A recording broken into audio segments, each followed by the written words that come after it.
सुप्रभात, good morning. सीधा सौदा के आज के इस थर्सडे एडिशन में आप सबका स्वागत है।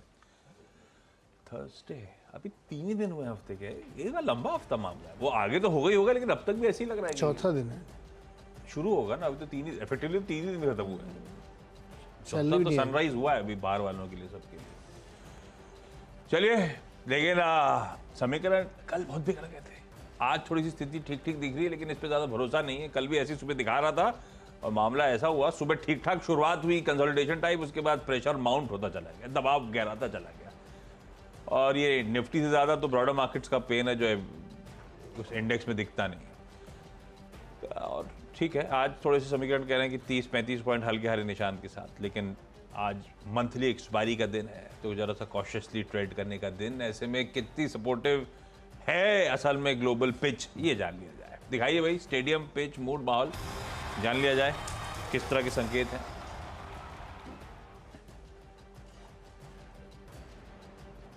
ये तो सख्ती है, हमारे प्लेयर डिलीवर नहीं कर पा रहे हैं, फॉर्म में नहीं थे कल। तो कल अपने मार्केट में जिस तरह से गिरावट हुई है, वो पता नहीं क्या म्यूचुअल फंड वाला डर था क्या? डिस्क्लोजर दो, बताओ। हर महीने डिस्क्लोजर आता है। हवा बचाने के लिए कुछ भी बोल सकते हो। बहाने चाहिए। हाँ, बहाने चाहिए थे। अब आदमी फंडामेंटल एनालिस्ट करेगा, ढूंढेगा तो कुछ ना कुछ रीजन।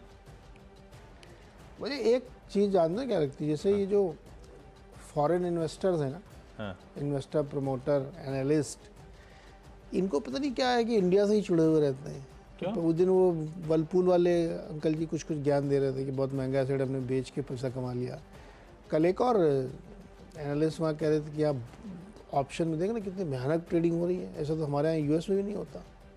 ये रुचिर शर्मा बोल रहे थे, वहाँ टीवी में बैठ के इंटरव्यू दे रहे थे। तो ये जो अननेसेसरी मुझे लगता है कि बयानबाजी जो चल रही है ना, इससे भी हमारे इन्वेस्टर को मुझे समझ में वर्लपूल वाले चाचा ऐसे क्यों कर रहे हैं? क्यों करा उन्होंने? या तो बोलते बोलते बोल गए? नहीं है, सोच समझ के लोग बोलते हैं। सीईओ आदमी सोच समझ के बोलता होगा। चलो बोले तो कल, और फिर भी हमारे डटा खड़ा हुआ स्टॉक, वही तो डाटा खड़ा हुआ, जहाँ पे आप उसके नीचे नहीं गया। नहीं गया, नीचे नहीं गया, कंसोलिडेट ही कर रहा है। कल भी बहुत इंपॉर्टेंट बात थी जो रुचि शर्मा ने बोली। रुचि शर्मा को आप लोग जानते होंगे, वो बहुत बड़ा इकोनॉमिस्ट है। तो उन्होंने भी कल ऐसा ही एक बयान दिया, टीवी के इंटरव्यू उनका एक चल रहा था, जिसमें उन्होंने बताया कि हाँ, ये बात तो सही है कि बहुत ज़्यादा वहाँ पे ट्रेडिंग हो रही है यूएस में, जो कि इंडिया में कि यूएस में, यूएस बैठ के इंटरव्यू दे रहे थे इंडिया के बारे में। नहीं, उनसे बातचीत हो रही थी यूएस, उन्होंने कहा हाँ इंडिया में भी ऐसा ही है, हो रहा है। देखिए वहाँ इतना ज़्यादा ट्रेडिंग लोग कर रहे हैं, इतने ऑप्शंस वहाँ पे बन गए हैं। तो मुझे लगता है ये कुछ ज़रूरत से ज़्यादा लोग बोल रहे हैं। ये फोमो की फीलिंग उन लोगों को हो सकती है। अपने यहाँ नहीं देख रहे हैं कि वहाँ एनवीडिया को कोई जस्टिफाई कर सकता है क्या?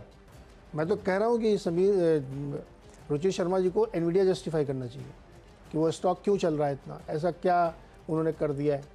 तो अपने अपना देखो, दूसरे की ज़्यादा ज़बरदस्ती करने की वाली बात नहीं है। और इंडियन मार्केट में लगता है पिच एकदम सही है, कोई दिक्कत नहीं पिच में। कल एक ज़बरदस्ती की सेल ऑफ था, डर की वजह से या र्यूमर की वजह से, लोगों की वजह से बीच बीच में कोई आके बोल देता है। तो मुझे तो पिच ठीक लग रही है, आप बताओ। चलिए, पिच ठीक है। हो सकता है सारा एक्सपायरी रिलेटेड एक्शन कल पचा लिया हमने। हो सकता है लालजी कुछ ना करें तो कंसोलिडेट कर रहे हैं, वो भी बुरा नहीं है कल के पेनफुल सेशन के बाद। स्टॉक्स जो मैं मेंशन कर रहा हूं भाई, वो अलग अलग रीजन से अलग अलग खबरों के चलते रडार पे रखे हुए हैं मैंने। आप लोग जरा स्क्रीन्स को वॉच आउट करिएगा, उसके बाद डिसाइड करिएगा करना क्या है। चलिए, शुरुआत कर रहा हूं पहले तो बीएचईएल के, 2 सरकारियों के साथ शुरुआत कर रहा हूं। अलग अलग रीजन से, अब वो सरकारी परफॉर्म करें नहीं करें, लेकिन कुछ सरकारियों में कंफर्ट है। कई फंडामेंटल एनालिस्ट को सरकारियों में बीएचईएल में कंफर्ट मिलता है, वो ठीक है अपनी जगह। कल दरअसल इन्होंने एक दूसरी लिस्टेड दिग्गज कंपनी कोल इंडिया के साथ एक जॉइंट वेंचर करा, एक करार करा। आसान शब्दों में, दोनों मिलकर कोल टू केमिकल कारोबार में उतरना चाहते हैं इस जॉइंट वेंचर के थ्रू। मतलब इस जेवी में भी ये सब काम होगा।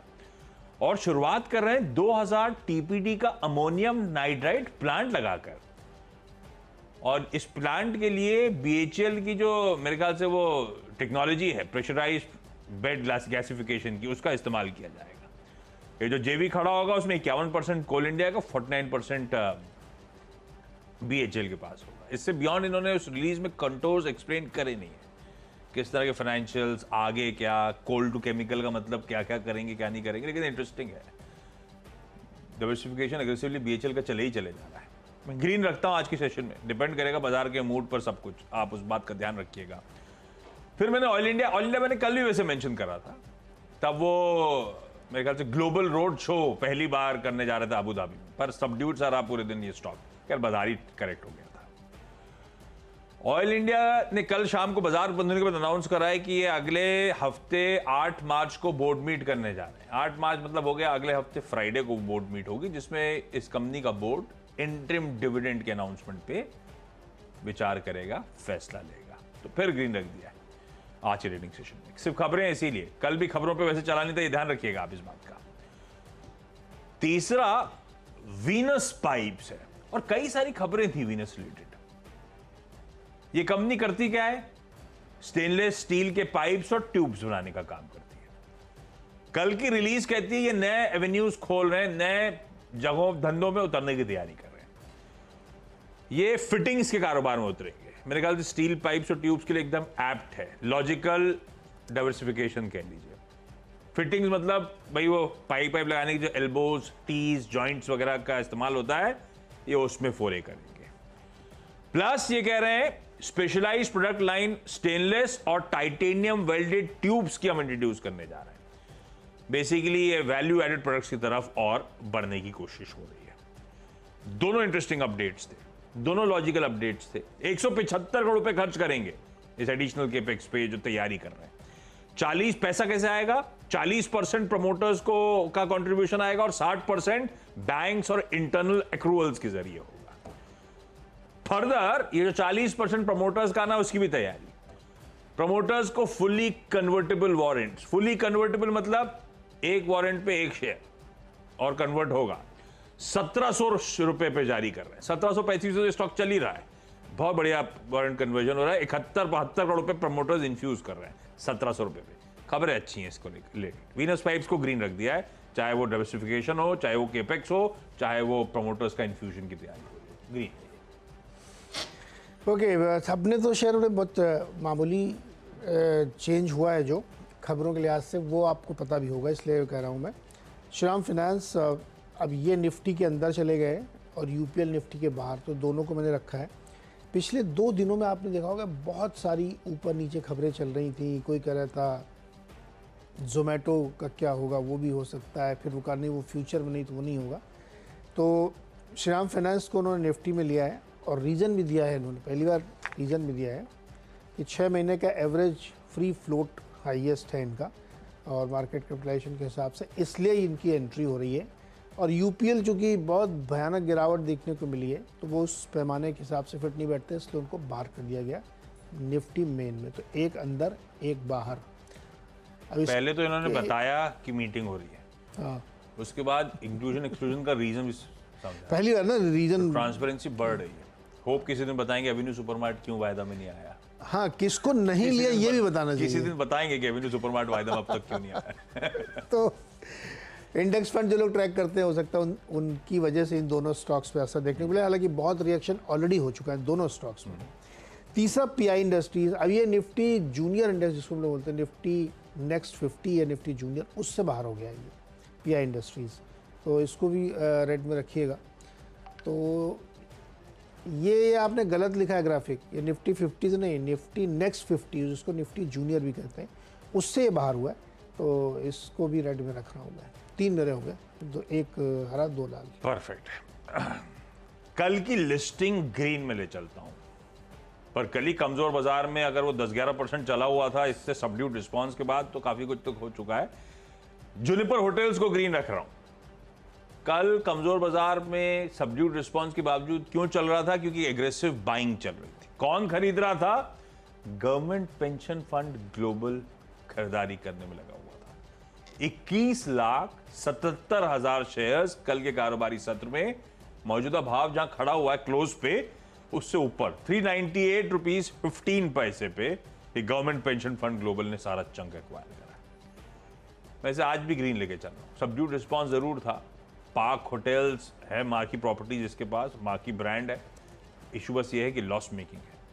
फंड का पैसा जो जुटाया हुआ आईपीओ का प्रोसीड अगर वाकई 1500 करोड़ पर डेट रिड्यूस हो जाती है, तो शायद बॉटम लाइन पे भी हालात सुधरें। वो सब जैसा होगा उससे वॉच आउट करने की जरूरत। पर के जुबनेपर को इस लार्ज ट्रेड के बीच में ग्रीन रख दिया। जेटेक्ट को ग्रीन लेके चल रहा हूं। इसने कल एक कैपेसिटी एक्सपेंशन प्लान की मंजूरी दी है।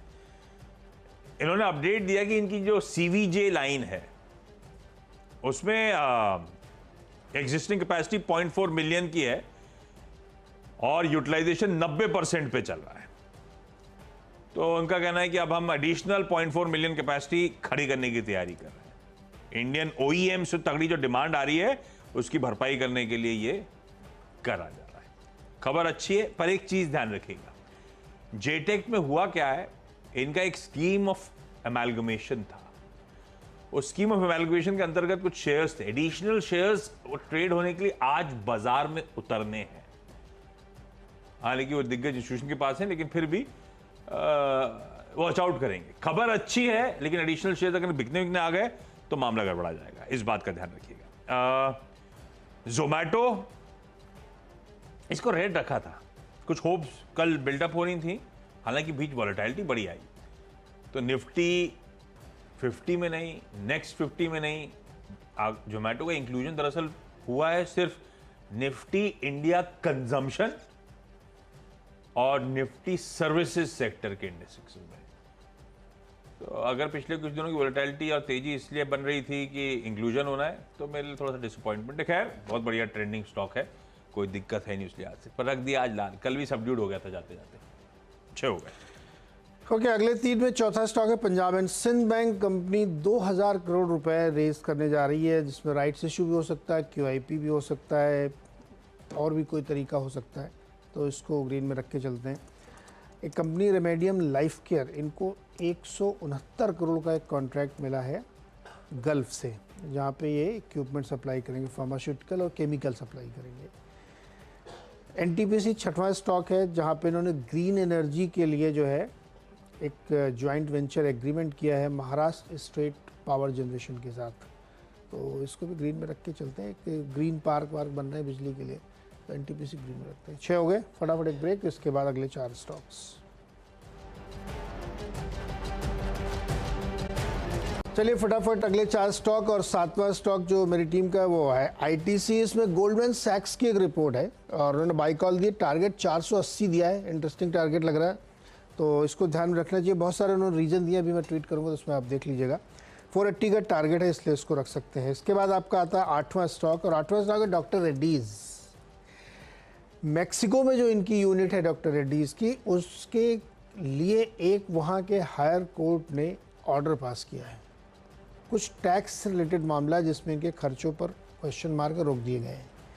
क्या है उसमें ये बताया नहीं इन्होंने, खाली इतना बताया कि 2006, 2007, 2008 ऐसे 3 साल का मामला है, और वो पढ़ के बताएंगे जब वो उनकी समझ में आएगा, क्योंकि वो स्पेनिश में लिखा हुआ है। तो अभी पढ़ने की कोशिश चल रही है DRL की तरफ से, तो वो पढ़ के हमको बताएंगे, फिर हम आपको बता सकते हैं। लेकिन मामला कुछ जैसा मुझे लग रहा है कि गंभीर है, इसलिए रेड में रख रहा हूँ मैं। 9th स्टॉक है SBI state bank. Kotak institutional की रिपोर्ट है, 850 का टारगेट इन्होंने किया, 760 से बढ़ा दिया इन्होंने टारगेट, और बाई कॉल है, तो इसको रखिए ग्रीन में। और 10वां स्टॉक है जी। कल ये 6-7% गिरा था। अभी इतनी बड़ी डील हुई है ना जो रिलायंस और डिज्नी की, इसकी वजह से एक बहुत उथल पुथल होने वाली है। तो जो थोड़ा कमज़ोर प्लेयर है, जिनका अभी कुछ पता ही नहीं है कि माई बाप कौन है इस कंपनी का, तो उसमें थोड़ी दिक्कत हो सकती है। आपने स्पेनिश वाली रिलीज को गूगल में डाल के ट्रांसलेट करने की कोशिश नहीं करी क्या? अरे उसमें रिलीज तो डालने, तो खाली ये लिख दिया रिलीज में नहीं डाली, क्या है उसके अंदर। ठीक है, ये दिक्कतें हैं भाई विदेश में काम करने की। हाँ ये तो है। अच्छा, अब अगला जो है सूला विनयार्ड्स है, इसको लाल लेके चलता हूं। दरअसल एक इनकम टैक्स का मामला इनके फेवर में गया था पहले। इनकम टैक्स डिपार्टमेंट ने लेकिन बॉम्बे हाई कोर्ट में रिट पिटीशन दाखिल कर दी है उस इनकम टैक्स सेटलमेंट कमीशन के जो ऑर्डर पास हुआ था उसके अगेंस्ट में। तो फिर ओवरहैंग आ गया है, लाल रखता हूं। कोर्ट की प्रोसीडिंग्स जो जानते होंगे चल रही होंगी, उस समय तो स्टॉक शायद दिन में लाल हो गया, इसीलिए पता नहीं मुझे, लेकिन बाजार बंदने के बाद अपडेट आया है, इसको रेड आप रखते हैं। अगर कल ही डाइजेस्ट हो गया है तो आप तो वैसे भी खुलने के बाद वॉच आउट करिएगा। KSB कल इकलौता रिजल्ट जो आना था आ गया, ऑपरेशनली वीक है इसलिए लाल लेके चल रहा हूं। आय 15% बढ़ी, उसके सामने EBITDA केवल 5% बढ़ा, मार्जिन दरअसल 120 बेसिस पॉइंट्स गिर गए, मुनाफा इसीलिए डिक्लाइन कर रहा है। JSW इंफ्रा को ग्रीन ले जाता हूं। मोतीलाल, खैर ये तो खैर मोतीलाल की क्या, लेकिन पिछले कई दिनों से JSW इंफ्रा जब से लिस्ट हुआ कमाल करे चल रहा है। उसके बाद क्या बढ़िया ऑर्डर्स बैक करे। मोतीलाल ओसवाल की इनिशिएट बाय की लक्ष्य 300 के साथ रिपोर्ट आई है, ये कहते हुए कि FY20 से ओवर FY26 तक 19% वॉल्यूम CAGR क्रॉक करने के लिए वेल प्लेस्ड है। तो खैर कंपनी तो अच्छा कर ही रही है, और इसके जो पोर्ट्स की स्ट्रैटेजिक लोकेशन है वो बहुत बढ़िया तरीके से इसकी लॉन्ग टर्म ग्रोथ को सपोर्ट करेगी। फाइनली एपेक्स फ्रोजन फूड्स के साथ छोड़े जाता हूं, बहुत दिनों बाद चर्चा में। कल असल में मुक्का प्रोटीन्स के IPO की तैयारी कर रहा था, आज खुलना है बाजार में, तो मैं देख रहा था वो जिस धंधे में है उससे रिलेटेड बिजनेसेस कौन कौन से, तो गोदरेज एग्रोवेट से लेकर ये हुआ, अवंती फीड्स हुआ, वाटर बेस्ड लॉसेस करता है, शायद FY23 में लॉसेस कर रहे थे। एपेक्स फ्रोजन उधर सबसे ज्यादा वैल्यूएशन का कंफर्ट दे रहा था, सिर्फ इसलिए मेंशन कर रहा हूँ। मुक्का प्रोटीन्स के चलते शायद ये धंधे फोकस में आने वाले हैं आज, तो आज इसको ग्रीन लेके चलते हैं, पर नॉट नेसेसरली मूव करें, आप तो सिर्फ वॉच आउट करिए। डिपेंड करेगा मुक्का प्रोटीन्स के सब्सक्रिप्शन नंबर्स कैसे आते हैं, उस पर काफी हद तक इन सब पीयर्स का रब ऑफ। 10 स्टॉक्स पूरे क्विकली, छोटा सा ब्रेक के उस पास जब लौटेंगे तो इन टीम्स का एक quick wrap up.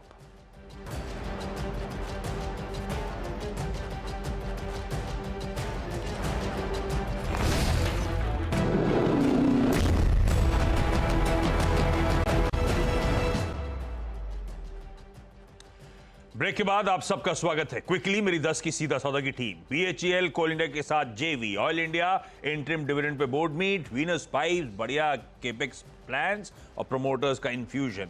Juniper hotels में कल लास्ट ट्रेड में मार्के FI की एंट्री, जेटेक केपेक्स का अपडेट, जोमैटो, सूला विनयार्ड्स, KSB अलग अलग रीजन से लाल में, JSW इंफ्रा मोतीलाल की रिपोर्ट पे हरा, और एपेक्स इसके पियर सेट की एक IPO आज से खुल रहा है, इसीलिए ग्रीन रखा है। आप लोग सिर्फ वॉच आउट करिएगा सारे स्टॉक्स। ओके, खबरों पे पूरा फोकस, और श्रीराम फाइनेंस निफ्टी 50 में एंटर कर गया और UPL बाहर हो गया। इसी तरीके से PI इंडस्ट्रीज निफ्टी नेक्स्ट 50 से बाहर है। पंजाब एंड सिंध बैंक 2000 करोड़ रुपए फंड रेज करने की तैयारी करा अलग अलग मीन्स से। रेमेडियम लाइफ केयर को 180 करोड़ करीब ऑर्डर मिला है गल्फ से। NTPC ने एक ग्रीन एनर्जी के लिए महाराष्ट्र जेनको के साथ टाइप किया है। डॉक्टर रेड्डीज़ को मैक्सिको यूनिट को एक वहाँ के कोर्ट ने ऑर्डर दिया है, कुछ खर्चों को लेकर के रिस्ट्रिक्शंस लगाने की बातें हैं। SBI पे कोटक इंस्टीट्यूशनल की रिपोर्ट है, 850 रुपये का टारगेट कर दिया है। जी एंटरटेनमेंट पर नज़र रखिएगा, डिज्नी की एक बड़ी डील हुई है, इम्पैक्ट इस पर आ सकता है। और ITC पे गोल्डमैन सैक्स की रिपोर्ट है, 480 का टारगेट।